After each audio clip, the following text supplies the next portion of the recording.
हर किसिमेर কাজকর্ম থেকে আল্লাহ ফারিক করে মসজিদে আসার বসার তৌফিক দিয়েছেন। এই জন্য রব্বি কারীমের দরবারে শুকর আদায় করি আলহামদুলিল্লাহ। আল্লাহ পাক রব্বুল আলামিন মুমিন মুত্তাকিন ঈমানদারদেরকে খুব ভালোবাসেন, যারা কিনা আল্লাহ পাক রব্বুল আলামিনের আনুগত্য করে, আল্লাহ পাক রব্বুল আলামিনের হুকুম আহকামকে সর্বদা সর্বক্ষণ অনুসরণ অনুকরণ নিজের জীবদ্দশার মধ্যে এটা একটা রুটিন বানায় নেয়। আল্লাহ পাক রব্বুল আলামিনের দেওয়া আসমানি কিতাব কালামুল্লাহ অর্থাৎ পবিত্র কুরআন, এই কুরআনের যে ওজন, এই পবিত্র কুরআনের যে একটা হিকমত, যেই বান্দা এই কুরআনুল কারীমের যে ওজন নিয়ামত এলেম তার অন্তরের ভিতরে ঢুকাইতে পারবে, আল্লাহ পাক রব্বুল আলামিন তার সিনাটাকে দামি বানায় দেয়। বলি সুবহানাল্লাহ। আল্লাহর কালাম যতটুকু বড়, এই কালাম বহনকারী স্থান অর্থাৎ বান্দার সিনাটাও তদ্রুপ বড়। বলি সুবহানাল্লাহ।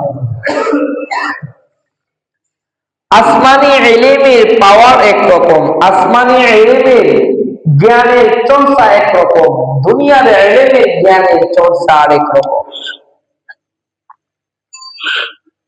দুনিয়ার জ্ঞান দিয়া দুনিয়া অর্জন করা যায়, দুনিয়ার ইলম দিয়া দুনিয়া অর্জন করা যায়, কিন্তু আসমানি ইলম দিয়া দুনিয়া ও আখিরাত উভয় জাহানের বাদশা হওয়া যায়। সুবহানাল্লাহ। তো দুনিয়াতে যে আপনি পড়েন স সরায়া ক খ ঘ ঘ এ বি সি ডি, এইভাবে যে আপনারা বাংলা পড়া অর্থাৎ জেনারেল যে দুনিয়ার পড়াটা অর্জন করেন, এতে দুনিয়ার যে সাফল্য, দুনিয়ার যে সফলতা, এই দুনিয়ার সফলতায় পা রাখা যায়, দুনিয়ার সফলতা অর্জন করা যায়, এর দ্বারাতে আখিরাত অর্জন করা যায় না।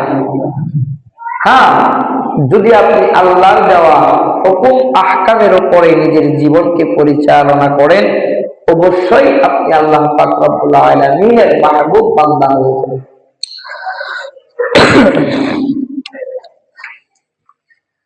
আবার আসমানি ইলম, আপনি আসমানি ইলম কিতাবি ইলম অর্জন করলেন, আপনার ভিতরে যদি হেলম না থাকে, তাহলে এই আসমানি ইলম দ্বারাতেও আপনি উপকৃত হতে পারবেন না। শুধু হেলেম আছে কিন্তু আসমানি ইলম নাই, এই হেলেম দিয়েও আপনি কোনোদিন সফলতা অর্জন করতে পারবেন না।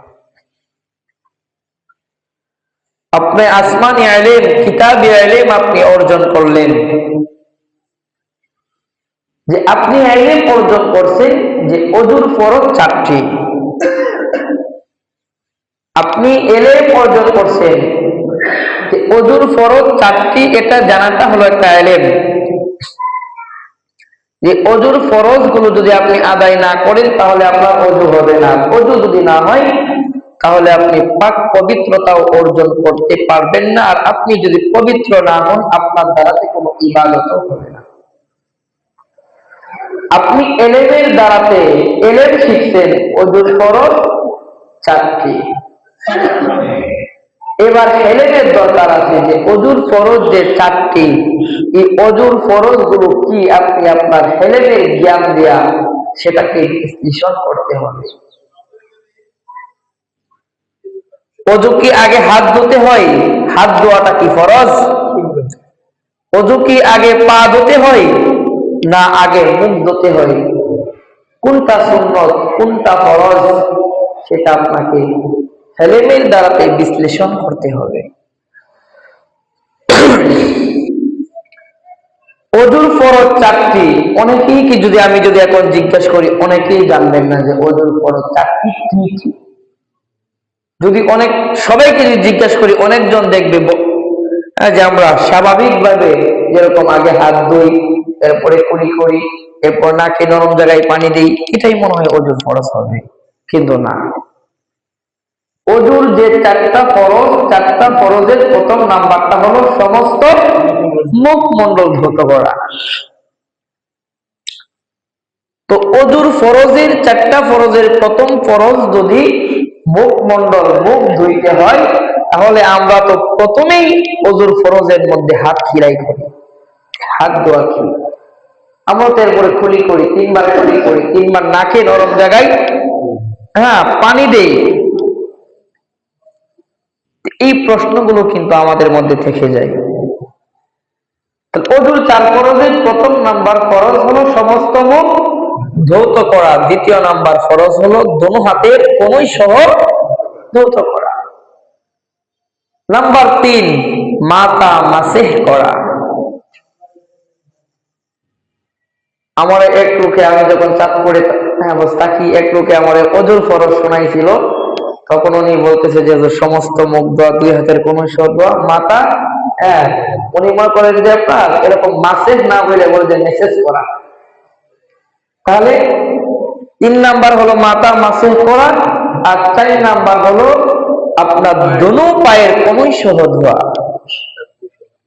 টাকনো সহ ধোয়া দোনো পায়ে। এর ভিতরে যে আপনার হাত খিলি করা, এরপরে কুলি করা, এরপর নাকে পানি দেওয়া, ওইগুলো কি? এইভাবে আমরা যেই অজুর মাধ্যমে নিজেকে পবিত্রতার ভিতরে আবদ্ধ করি, এই অজুর ফরজ গুলি আমরা অনেকভাবে জানি না। এক, জানি তো না। নাম্বার 2, কোনদিন শিকার চেষ্টাও করি না। বাস্তব, আমার কেউ কোনোদিন অজুর ফরজ জিজ্ঞাসা করে না যে হুজুর অজুর ফরজ যেমন শিকার, বা আমি যতদূর জানি আমারটা শোনেন হয় কিনা।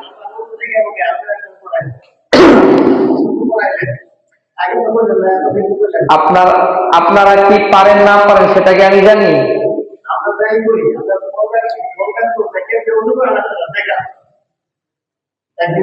এখানে ডেলি ফজরের পরে যে আপনার সমস্ত দোয়ার তালিম হয়, আপনার সমাজের মানুষ কয়জন আসে? আমি এখানে নিয়ম করছিলাম যে প্রতি সপ্তাহে মাগরিবের নামাজের পরে আপনার নামাজের থেকে নিন যে হাত কদ্দুর উড়াইবেন তাকবীরের সময়, আপনি কিভাবে দাঁড়াইবেন, আপনার জায় নামাজের দোয়া, আপনার তাকবীরের আগের দোয়া, তাকবীরের পরের দোয়া, এরপর সূরা আপনার ফাতিহা, এরপর রুকুতে গিয়ে আপনি কি মাথা নিচের দিকে ঝুঁকাইবেন না মাথা বরাবর থাকবো, সবকিছু শিকার আপনারা কেউ আসেন না। আপনারা কেউ আসেন না, ইমাম সাহেবকে দোষ দিয়ে কোনো লাভ নাই।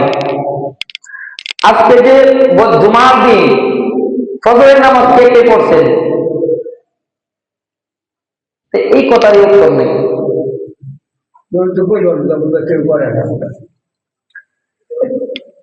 তো কিছু কিছু আমলিয়াতের কথা সেটা বলতেই হবে,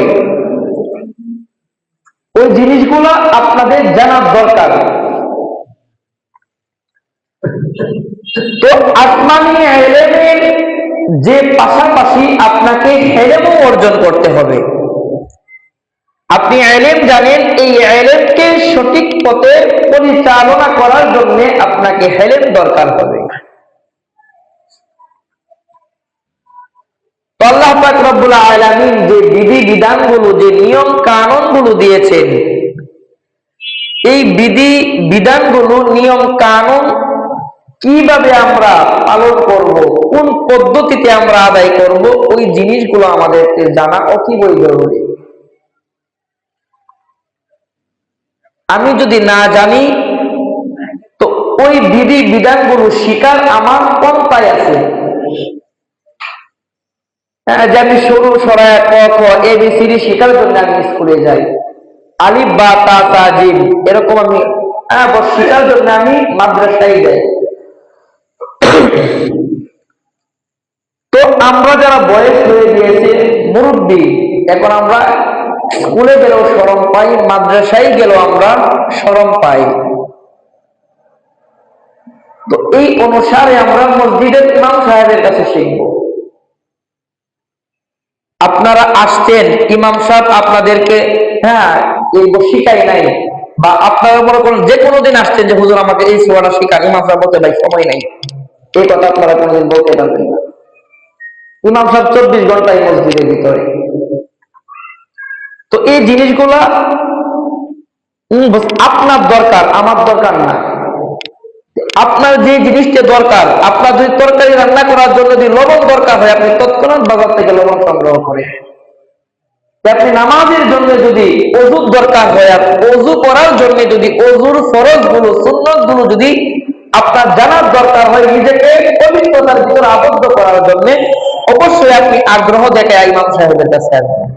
বা শুধু ইমামের কাছে আসতে হবে এটা না, যে জানে তার কাছে যাবেন, যে আপনার একজন মুসলমান ভাই এই সম্পর্কে তার জ্ঞান আছে, ওনার কাছ থেকে বসে। তো হেলেম এবং এলেম উভয়টা এত পরিমাণ জরুরি যে এক বাদশা নতুন নতুন সে এরকম সিংহাসনের ভিতরে বসছে, তার বাবা মারা যাওয়ার পরে এই আভিজাত্যের রাজা তার ছেলেকে দিয়ে গেছে, তার ছেলে যে সিংহাসনের ভিতরে বসছে, রাজ্যের অনেক মানুষ জানে, অনেক মানুষ জানে না। ওই বাদশাহ বলতেছে যে আমি যে পরবর্তী রাজা, আমি যে পরবর্তী সিংহাসনের ভিতরে বসলাম, এই জিনিসটা মানুষকে জানানোর জন্য আমার একটা পথ অবলম্বন করতে হবে। যে কি পথ? মন্ত্রী সবাই বলতেছে যে আমি একটা এরকম বিজ্ঞাপন দেব, যেখানে লেখা থাকবে যে আমি নতুন বাদশাহ বলতেছি, যদি কেউ আমাকে কোনো নতুন গল্প শোনাইতে পারো, আমাকে কেউ কোনো নতুন গল্প শোনাইতে পারো, আমি আমার রাজ্যে অর্ধেক রাজত্ব তাকে আমি দান করে দেব। তো তার মন্ত্রী বলে যে বাদশাহ, এরকম তো অনেক পণ্ডিত আছে, অনেক মানুষ আছে যে যারা নতুন নতুন এমন গল্প শোনাইব যে গল্প আপনি কোনোদিন শোনেনও নাই। তো বাদশাহ বলতেছে যে মন্ত্রী, সেটা আমিও জানি, কিন্তু যত মানুষ আমার কাছে নতুন নতুন গল্প নিয়ে আসবে, আমি ওই গল্প শুনবো আর বলবো আমি জানি গল্প। যত কঠিন গল্প, যত নতুন গল্প আমাকে শোনাবে, আমি শুধু বলবো যে আমি জানি, সবই আমি জানি। কিন্তু এর দ্বারাতে ফায়দা যে মানুষ সকলেই আমার রাজ দরবারে উপস্থিত হবে, মানুষ জানবে যে আমি নতুন বাদশাহ, এবং বিভিন্ন জ্ঞানের অধিকারীরা, বিভিন্ন পণ্ডিতরা নতুন নতুন জ্ঞান দিয়া যে তারা এরকম গল্প বলবে, এর থেকে আমি কিছু দুনিয়ার জ্ঞান অর্জন করব। তো বাদশাহ রাজ দরবারের মধ্যে এরকম নতুন ভাবে সুসজ্জিত করে বাদশার রাজ দরবার সাজায় রাখছে। দূর দূরান্ত থেকে হাজার হাজার মানুষ, হাজার হাজার পণ্ডিতরা বাদশাহের এই বিজ্ঞাপনের লোভে পড়ছে। সামান্য একটা নতুন গল্প শোনাইতে পারলে বাদশাহ তার অর্ধেক রাজত্ব তাকে দিয়া দিবে। বাদশার রাজ দরবারে যখন হাজার হাজার লোক উপস্থিত হয়ে যায়, একে একে সবাই কাতার বন্দী হয়ে যায়। মন্ত্রিসভার সমস্ত মন্ত্রীগণ, দায়িত্বশীলগণ এরকম কাগজপত্র নিয়ে বসা আছে। বাদশাকে যে কিনা নতুন গল্প শোনাইবে, তাকে বাদশাহ তার রাজত্বের অর্ধেক রাজত্ব দান করে দিবে। একজন একজন পণ্ডিত আসে আর বাদশাকে গল্প শোনায়। বাদশাহ বলে আমি জানি, এই গল্প আমি আগে শুনছি। এরকম একজন একজন করে 7 আসমান 7 জমিনের নিচে সমস্ত গল্প কোঠায়া কোঠায়া বলে। বাদশাহ বলে আমি সব জানি, সব শুনছি। এরকম ভাবে যখন সারাদিন বাদশার রাজ দরবারে আয়োজন চলতে থাকে, বিকাল বেলা মানুষ ক্লান্ত হয়ে যায়, পণ্ডিতরা বলা বলি করে। 7 আসমান 7 জমিনের ভিতরে কত কিছুই না একে একে পণ্ডিতগণ শোনাইছে, সব কিছু বাদশাহ জানে। তাহলে মনে হয় এই আয়োজনের ভিতরে আজকে কেউ সাকসেস হতে পারবে না। অনুষ্ঠান যখন শেষ মুহূর্তে ওই তৎকালীন জামানার একজন মসজিদের ইমাম সাহেব, একজন আলেম, উনি ওই রাস্তার পাশ দিয়ে যাইতেছে, বিশাল বড় আয়োজন থেকে উনি থেমে গেলেন। বলতেছে, এখানে বিশাল বড় আয়োজন, কিসের আয়োজন? মানুষগণ বলতেছে, হুজুর আপনি আয়োজন সম্পর্কে জানার দরকার নাই, আপনার কাম শুধু নামাজ বন্দেগী করা, আল্লাহকে ডাকাডাকি করা, এগুলো নিয়ে মাথা কামানোর আপনার দরকার নাই। হুজুর বলেন এখানে কিসের আয়োজন? বাদশাহ বিজ্ঞাপন জারি করেছে যে আমাকে যে নতুন গল্প শোনায়া, এমন এমন নতুন গল্প শোনাইবে যেই গল্প আমি কোনোদিন শুনি নাই, এরকম নিউ নতুন গল্প যদি কেউ শোনাইতে পারে, বাদশার রাজত্বের অর্ধেক রাজত্ব তাকে দান করে দিবে। কিন্তু একে একে সারাদিন বিশেষ বিশেষ পণ্ডিতগণ, জ্ঞানের অধিকারী সমস্ত কিছু শোনাইছে। যাই শোনা, বাদশাহ বলে আমি পারি, বাদশাহ বলে আমি শুনছি। কেউ নতুন গল্প বাদশাকে এখন পর্যন্ত শোনাইতে পারে না। হুজুর ডাক দিয়া বলে, এটা বিষয় নেই, এটা তো সামান্য বিষয়। সমস্ত মানুষ অবাক হয়ে গেছে। সারাদিন কত জ্ঞানের অধিকারী, বিশেষ বিশেষ জ্ঞানের অধিকারী মানুষগণ একে একে সারাদিন বাদশাকে এরকম নতুন নতুন গল্প শোনাইছে। বাদশাহ বলে সব জানে, আর বিকাল বেলা হুজুর এটা কোনো বিষয় নেই। তো পণ্ডিতরা বলতেছে যে আমরা তো সারাদিন শোনাইলাম, সবাই ব্যর্থ হলাম, শেষ মুহূর্তে একটু হুজুরকে দেন সময়, দেখি হুজুর কি পারে আর না পারে। এই লাইন লাইন তোমরা সবাই সাইড করো, হুজুরকে দেও সামনে, কিন্তু হুজুর যদি না পারেন আপনার কিন্তু খবর আছে। হুজুরকে যখন সামনে দিল, বাদশাহ তখন হাসাহাসি করতেছে। কত বড় বড় পণ্ডিত আসলো আর নতুন নতুন গল্প শোনাইলো। এবার দেখি হুজুরকে সবাই ঠেলাঠেলি করে সামনে দিছে। হুজুর আর আমাকে কি শোনাইবে? সাত আসমান, সাত জমিন, সিদরাতুল মুনতাহা, আসমানের নিচে, জমিনের নিচে, আসমানের উপরে, কবর, হাসর, মিজান, ফুলসিরাত, এর বাইরে তো আর কিছু শোনাইতে পারবে না। যত গল্প শোনাইবো আমি বলবো সব পারি, সব শুনছি। হুজুর যখন সামনে গেল, বাদশাহ বলে, হুজুর আপনি রেডি? হুজুর বলেন আমি রেডি, কিন্তু আপনাকে একটা প্রশ্ন আছে। কি প্রশ্ন? আপনি যে বিজ্ঞাপনটা দিয়েছেন কতটুকু সত্যি? হুজুর এই যে মন্ত্রিসভার মধ্যে সমস্ত মন্ত্রীগণ, উজির নাজিরগণ বসে আছে, সবার হাতে কাগজপত্র নাম রয়েছে যে কিনা আমাকে নতুন গল্প শোনাইবে। আর আমি যদি বলি যে এই গল্প কোনোদিন শুনি নাই, এটা নতুন গল্প, আমার রাজত্বের অর্ধেক রাজত্ব তাকে আমি লিখে দিয়ে দেব। হুজুর বলেন তাহলে আমি নতুন গল্প শোনানি শুরু করি। বাদশাহ বলে, হুজুর শোনান। হুজুর বলে, ও বাদশাহ, আমার আব্বা অনেক দিন আগে আপনাকে 500 কোটি টাকা দিয়েছিল, এই কথা কি সত্যি? বাদশাহ আটকে গেছে।